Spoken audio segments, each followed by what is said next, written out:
సిగాచి కంపెనీపై 4 సెక్షన్ల కింద కేసులు నమోదయ్యాయి. 105, 110, 117 సెక్షన్ల కింద కేసులు నమోదు చేశారు. కంపెనీ ఉద్యోగి యశ్వంత్ ఇచ్చిన ఫిర్యాదుపై భానూరు పోలీసులు కేసు ఫైల్ చేశారు. సిగాచి కంపెనీపై ఎఫ్ఐఆర్లో పోలీసులు కీలక అంశాలు ప్రస్తావించారు. ఉదయం 9:30 ప్రాంతంలో ఒక్కసారిగా పేలుడు సంభవించిందని, ఆ సమయంలో కంపెనీలో 145 మంది పనిచేస్తున్నారని ఎఫ్ఐఆర్లో నమోదు చేశారు.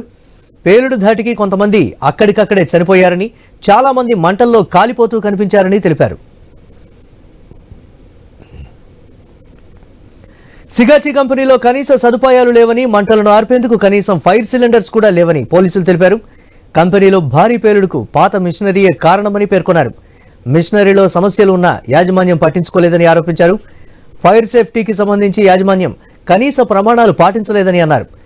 ఫైర్ ఎన్ఓసి కూడా లేనట్లుగా అధికారులు అనుమానిస్తున్నారు. ఫైర్ సేఫ్టీకి సంబంధించి డ్రిల్ కూడా నిర్వహించనున్నట్లు సమాచారం. ఇక 1080లో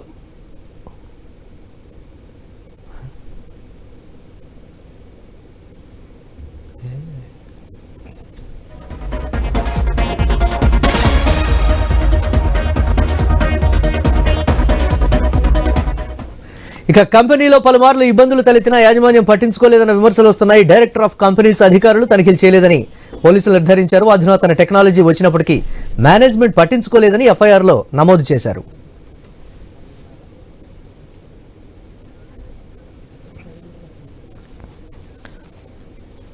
ఇక సిగాచి కంపెనీలో పేలుడుకు కారణం కంపెనీ యొక్క అశ్రద్ధ అనేటువంటి మాటలు కూడా వినిపిస్తున్నాయి. పాత మిషనరీతో వర్క్ చేస్తూ ఉండటమే ఈ ప్రమాదానికి కారణంగా కూడా చెప్తున్నారు. దీనిపై మరిన్ని అప్డేట్స్ మా ఇన్పుట్ ఎడిటర్ శ్రీకాంత్ అందిస్తారు. శ్రీకాంత్, విచారణలో విస్తుపోయే వాస్తవాలు కూడా వెలుగులోకి వస్తున్నటువంటి ప్రస్తుత పరిస్థితి, కంప్లీట్ గా కంపెనీ నిర్లక్ష్యమే ఇదంతటికి కూడా కారణం అనేటువంటి అనుమానాలు కూడా వస్తున్నాయి. అప్డేట్స్ ఏంటి ఓవరాల్ గా?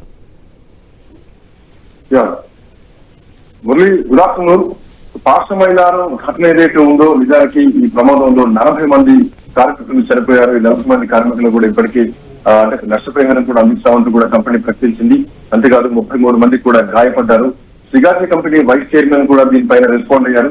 సో ఖచ్చితంగా కార్మికులకు అంటే నిన్న ముఖ్యమంత్రి వచ్చినటువంటి పర్యటనలో కూడా మా అధికారులు ఉన్నారు, మా కంపెనీకి సంబంధించినటువంటి ఎంప్లాయీస్ ఉన్నారు అన్నది కూడా ఆయన చెప్పినటువంటి అంశం. అయితే చైర్మన్ చిదంబరం మాత్రం అన్ని పొంతలేని సమాధానాలు చెప్తున్నారు. ఈవెన్ నిన్నటి సీఎం పర్యటనలో మేనేజ్మెంట్ కూడా ఉందని చెప్తున్నారు. బట్ ఆ మేనేజ్మెంట్ ఎక్కడ అంటే నిన్న క్వశ్చన్ చేసినటువంటి పరిస్థితి. సో నిన్న అనారోగ్యంగా ఉన్నాను, అందుకే రాలేకపోయానని చెప్పి చెప్తున్నారు. సిగాచి కంపెనీకి చెందినటువంటి ఎవరైతే వైస్ చైర్మన్ ఉన్నారో చిదంబరం. అయితే విచారణ నేపథ్యంలో ఇక్కడ చాలా అంశాలు నిజానికి పరిగణలోకి వస్తున్నాయి. సో ఇందులో ఇప్పటికీ 40 మంది మరణించారు, ఇంకా 33 మంది గాయపడ్డారు. మృతుల కుటుంబాలకు ₹1 చొప్పున పరిహారిస్తామంటూ కూడా ఇప్పటికే కంపెనీ ప్రకటించింది. గాయపడ్డ వాళ్ళందరికీ కూడా పూర్తిగా వైద్యం అందిస్తాం, అన్ని విధాలా ఆదుకుంటామని చెప్పినా గానీ అంటే దీనికి సంబంధించి ఇప్పటికే దీనిపైన ఎఫ్ఐఆర్ కూడా నమోదైంది. సో సిగాచి తరఫున కంపెనీ సెక్రటరీ వివేక్ కుమార్ కూడా ఒక ప్రకటన విడుదల చేయడం జరిగింది. ఆయన మిగతా ఏదైతే బాధితులు ఉన్నారో వాళ్ళందరికీ కూడా ఖచ్చితంగా ఆదుకుంటామని చెప్పడం జరిగింది. అయితే ఈ ఘటనకు సంబంధించి రియాక్టర్ పేలుడు కారణం కాదంటూ కూడా ఆయన చెప్తున్నారు. అయితే ప్రభుత్వం దీనికోసం విచారణ చేస్తుంది. విచారణలో ఖచ్చితంగా ఏం నివేదిక బయటకు వస్తుందో కూడా ఎదురు చూస్తున్నాం అంటూ కూడా కంపెనీ చెప్తున్నటువంటి మాట. సో మరో వరకు 3 నెలల వరకు కూడా ఈ ప్లాంట్ లో ఎట్లాంటి కార్యకలాపాలు కూడా జరగకుండా నిలిపివేస్తున్నట్టు కూడా ఇప్పటికే ప్రకటించడం జరిగింది. సో మరోవైపు ఇప్పటికే దీంట్లో 40 మంది చనిపోతే 36 ఇప్పటికే 11 మంది ఆఫీస్ ఇంకా దొరకాల్సినటువంటి అవసరం ఉందంటూ కూడా వార్తలు వచ్చాయి. ఇప్పటికే 18 మృతదేహాలకు DNA పరీక్షలు కూడా చేయడం జరుగుతోంది. సో మిగతా హాస్పిటల్లో చికిత్స పొందుతున్నటువంటి ఎవరైతే ఉన్నారో వాళ్ళందరూ కూడా కొంచెం వెనకడగానే ఆరోగ్యం ఉంది. అయితే కుటుంబ సభ్యులు కూడా వాళ్ళ కొంచెం సహకరించాలంటూ కూడా ఇప్పటికే వైద్య ఆరోగ్య శాఖ కొంచెం రిక్వెస్ట్ చేయడం జరిగింది.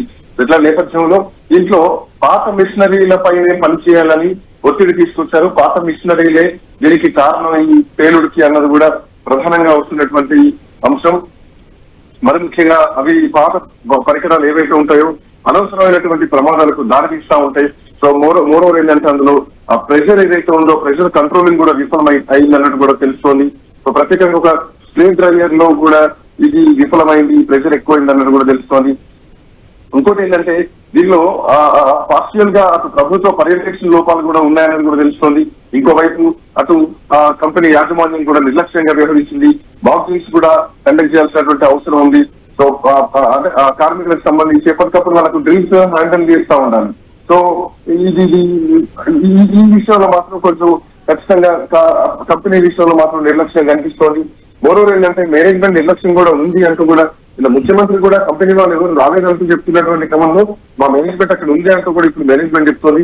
బట్ కంపెనీ ప్రతినిధులు ఎవరు కూడా ప్రమాద స్థలానికి రాకపోవడంతో ఈ రోజు ఆ కంపెనీకి సంబంధించినటువంటి వైస్ చైర్మన్ వచ్చేసరికి ఒక్కసారిగా బాధిత కుటుంబాలు మొత్తం కూడా చుట్టుముట్టడం జరిగింది. ఖచ్చితంగా న్యాయం చేయాలంటూ కూడా డిమాండ్ చేయడం జరిగింది. ఇప్పటికీ ఎఫ్ఐఆర్ కూడా నమోదు కావడం జరిగింది. అయితే ఈ పరిశ్రమల్లో ముఖ్యంగా ఇన్స్పెక్షన్ ల్యాబ్స్ మాత్రం జరుగుతున్నాయి. సో పరిశ్రమల్లో ప్రభుత్వం అట్లాగే ఈ కంపెనీ తోటి వచ్చినటువంటి ఏదైతే ఈ పీరియాడికల్ చెకప్స్ ఉంటాయో సో అవన్నీ కూడా ఖచ్చితంగా అంటే పూర్తిగా జరగట్లేదు అన్నది కూడా ప్రధానంగా వినిపిస్తున్నటువంటి అంశం. మరోవర్ ఏంటంటే రియాక్టర్ ఏదైతే ఉందో ఈ స్ట్రేట్ డ్రైవర్ ఏదైతే ఉందో రియాక్టర్ లో ప్రెషర్ బిల్డప్ అయ్యేటోటే ఇది ఎక్కువగా అంటే ఒక ప్రెషర్ వచ్చింది అన్నది కూడా ఒక అంశం ఇప్పుడు ప్రధానంగా అయిపోయింది. అయితే ప్రభుత్వ నివేదిక పూర్తి విచారణ జరిగిన తర్వాతనే అంశాలన్నీ బయటకు వచ్చేటువంటి అవకాశాలు అయితే ఉన్నాయి. ఇప్పటికీ 40 మంది దీంట్లో చనిపోవడం జరిగింది. సో దీనికి సంబంధించి ఇప్పటికీ అటు అన్ని పార్టీల నాయకులు ముఖ్యమంత్రితో పాటు అందరూ కూడా ఇప్పటికీ అక్కడ పరిస్థితిని సమీక్షించారు. మీనాక్షి నటరాజన్, ముఖ్యమంత్రి రేవంత్ రెడ్డి, పిసిసి అధ్యక్షుడు గాని, అటు హరీష్ రావు గాని, దామోదర్ రాజనరసింహ గాని అందరూ కూడా ఈ అంశంపై ఇప్పటికీ అక్కడి పరిస్థితికి వెళ్లి ఆ సంఘటన స్థలానికి వెళ్లి పూర్తి వివరాలు తెలుసుకోవడం జరిగింది. సో ఒక ఉక్రెయిన్ యుద్ధంలో ఇజ్రాయెల్ యుద్ధంలో అణుబాంబులు పడితే ఎట్లాంటి పరిస్థితి ఉంటుందో అంత దారుణమైనటువంటి రియాక్టర్ పేలుడు మాత్రం నిజానికి ఇది బాధాకరం. గత 30 ఏళ్లుగా ఎప్పుడూ ఇలాంటి పేలుడు మాత్రం జరగలేదు.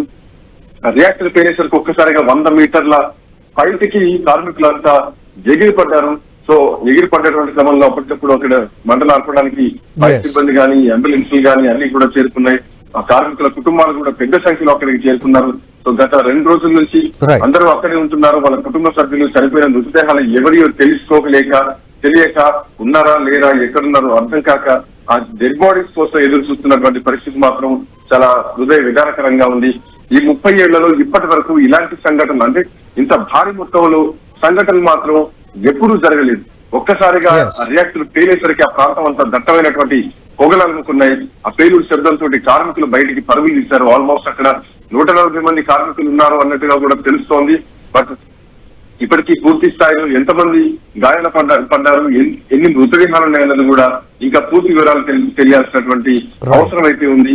సో ఈ ఎగిసి పడుతున్న మంటలు మొన్న ఏదైతే జరిగిందో సో దాంట్లో దట్టమైనటువంటి పొగతో ఆ ప్రాంతం అంతా కూడా ఒక ఘాట్ అయినటువంటి వాసన అలుముకున్నది. ఆ వాసనతో కార్మికులు ఊపిరాడక ఉక్కిరి బిక్కిరి అయిపోయారు. భారీ మంటల్లో చాలా మంది చనిపోవడం జరిగింది. ఈ నిజానికి 30 ఏళ్లలో ఇలాంటి పరిస్థితి మాత్రం ఇదే మొదటిసారి అని చెప్పాలి. సో ఈ కంపెనీ సిగాచ్ ఏదైతే ఉందో ఇది గుజరాత్ చెందినటువంటి కంపెనీ. సో గుజరాత్ కేంద్రంగా పనిచేస్తున్నటువంటి కంపెనీ. సో ఈ కంపెనీలో మెడిసిన్ సంబంధించి పౌడర్ తయారు చేస్తూ ఉంటారంటూ కూడా స్థానికులు చెప్తున్నారు. అంటే పలు రాష్ట్రాల నుంచి కార్మికులు ఇక్కడ వచ్చి పనిచేస్తూ ఉంటారు. దాదాపు ఇక్కడ 100 మందికి పైగా పనిచేస్తుంటారంటూ కూడా స్థానికులు చెప్తున్నటువంటి పరిస్థితి. మరోవర్ కంపెనీలో పనిచేస్తున్నటువంటి వాళ్ళ ఫోన్లు చేసినా లిఫ్ట్ చేయట్లేదు. ఈవెన్ కంపెనీ మేనేజ్మెంట్ కూడా లిఫ్ట్ చేయట్లేదు అంటూ కూడా అక్కడ బాధితులు చెప్తున్నటువంటి పరిస్థితి. ఏదైనా కానీ ఇప్పటికీ అక్కడ సంగారెడ్డి అడిషనల్ కలెక్టర్ తో పాటు ఎస్పీ అక్కడ సంఘటన స్థలానికి చేరుకోవడం గత 48 గంటలుగా అక్కడ ఉన్నటువంటి పరిస్థితులు మొత్తం ఆరోపిస్తూ ఎప్పటికప్పుడు ప్రభుత్వానికి నివేదికలు ఇస్తున్నారు. Right, thanks for update Srikanth.